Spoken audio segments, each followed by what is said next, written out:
I navigate the world as a woman of color consciously, and I'm consciously navigating the world as a woman of color. You know, I'm always looking for representation, and I'm always aware of my space and where I am, and I'm aware of the many hats that I may have to wear in one day in any given situation.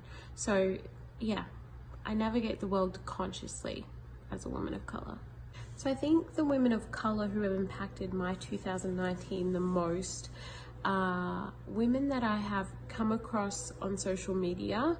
I've been really lucky that with my, my small business, that I have had opportunities to collaborate and network and communicate with lots of women of color, whether that's in Australia or overseas. And some of these women, they may only have 20 followers, and some of them, have crazy followers, like 160,000 followers on Instagram.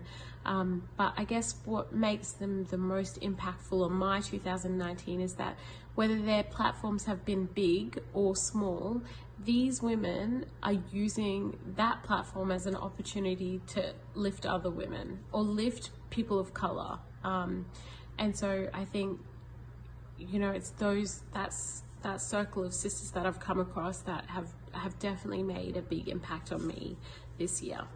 The question I repeatedly get asked as a woman of color this year has been a question that I'm pretty proud to be able to say, and it hasn't always been that way, but I've been really lucky that through social media and I guess within myself, both emotionally and mentally, I have attracted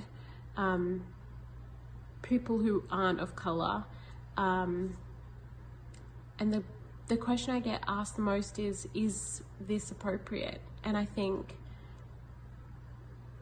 how deadly is that there are people out there who are also very conscious of people of color or women of color, and they will ask me this question, and I think that it's amazing. And I think whether you're a person of color or you're not, that's a great question when we're interacting with people to ask. I think that's a beautiful question to ask, and I can only hope and pray that this is ongoing and that I attract people who are respectful and want to know and want to learn.